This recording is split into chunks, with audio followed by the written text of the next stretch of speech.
Hi నమస్తే అండి, welcome back Radha cooking channel. మన ఛానల్లో ఈరోజు సగ్గుబియ్యంతో వడియాలు చేస్తున్నా. ఇవి టేస్ట్ చాలా బాగున్నాయి. ఒకసారి చేశారంటే 1 ఇయర్ వరకు నిల్వ ఉంటాయి. ఒకసారి ట్రై చేసి చూడండి. ఎలా చేయాలో చూద్దాం. గిన్నె ఒకటి తీసుకొని 1 కప్పు సగ్గుబియ్యం వేసుకోవాలి. వేసుకొని 2-3 సార్లు కడిగి 1 కప్పు వాటర్ పోసి నానబెట్టుకోవాలి. గంట సేపు నానబెట్టుకోవాలి. నానబెట్టుకున్న తర్వాత ఇవి మిక్సీ పట్టుకోవాలి. కప్పు వాటర్ తీసుకొని కొంచెం కొంచెం వేసుకుంటూ మెత్తని పేస్ట్ లాగా పట్టుకోవాలి.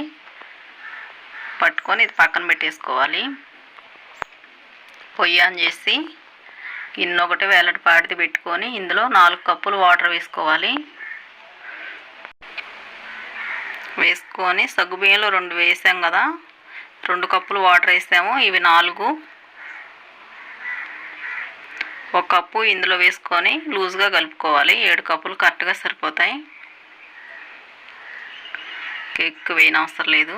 కలిపి పక్కన పెట్టుకోవాలి. ఇప్పుడు ఇందులో ఈ వాటర్లో 1 హాఫ్ స్పూను ఉప్పు, 1 హాఫ్ స్పూను అల్లం పేస్టు, 1 పచ్చిమిర్చి పచ్చగా దంచుకొని వేసుకోవాలి. కొంచెం కరివేపాకు, 1 హాఫ్ స్పూన్ కారం. మీకు కారం కావాలంటే వేసుకోండి, లేదంటే స్కిప్ చేసేయండి. ఇవి మరగాలి. ఛానల్ ఎవరైనా సబ్స్క్రైబ్ చేసుకోకపోతే సబ్స్క్రైబ్ చేసుకోండి. వీడియో నచ్చితే లైక్ చేయండి. ఇవి మరిగిన తర్వాత కలిపి పెట్టుకున్న సగ్గుబియ్యం వేసుకోవాలి. పేస్టు తిప్పుకుంటూ వేసుకోవాలి, అడుగు పట్టేయకుండా. 5 నిమిషాలు పట్టిద్ది. పేస్ట్ వేసిన తర్వాత కలుపుకుంటూనే ఉండండి. ఈ విధంగా ఉన్నప్పుడే స్టవ్ ఆపేసుకోవాలి. వేసుకొని గిన్నెలో తీసుకోవాలి. గట్టిపడిద్ది. ఇలా ఈ విధంగా ఉండాలి వడియాలు పెట్టుకోవడానికి. కాటన్ క్లాత్ ఒకటి తీసుకున్నా, ఒకసారి తడిపి వేసుకొని వడియాలు పెట్టుకోవాలి.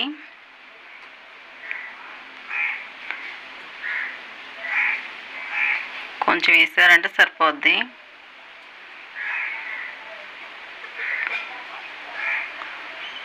ఇవి వేసుకొని ఫ్యాన్ కిందన్నా పెట్టుకోవచ్చు, లేదంటే ఎండలో 1 రోజు పెడితే సరిపోద్ది. నేను 1 రోజు పెట్టాను, ఆరిపోయినాయి.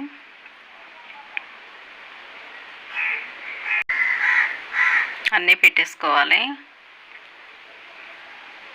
ఇలా ఆరాలి. ఇవి విరిగిపోతే కనుక ఒక చిట్కా చెప్తాను. ఇటు సైడ్ తిప్పి వాటర్ కనుక కొంచెం జల్లారంటే ఈజీగా అసలు విరగకుండా వచ్చేస్తాయి వడియాలు. ఇలా ఒకసారి ట్రై చేసి చూడండి.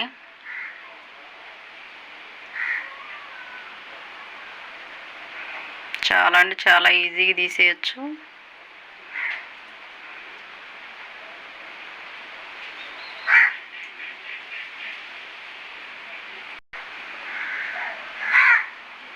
అస్సలు విరగకుండా చాలా బాగా వస్తాయి.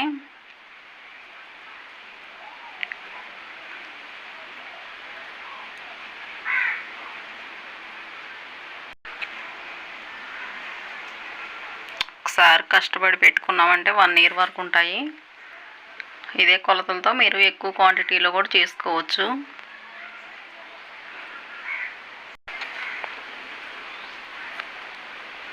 ఇవన్నీ తీసేసుకొని 1 గంట ఫ్యాన్ కింద పెట్టుకోవాలి. కొంచెంసేపు ఎండలో పెట్టినా సరిపోతాయి. వాటర్ చల్లం కాబట్టి కొంచెం మెత్తగా ఉంటాయి. ఈ విధంగా ఆరిపోవాలి. ఇప్పుడు ఫ్రై చేసి చూపిస్తా. పిల్లలు ఎలా ఫ్రై చేసి పెట్టామంటే చాలా ఇష్టంగా తింటారు. పప్పులోకి, రసంలోకి, సాంబార్లోకి కూడా స్టఫింగ్గా చాలా బాగుంటాయి. మీరు ట్రై చేసి చూడండి. ఎలా వచ్చాయో కామెంట్ చేయండి.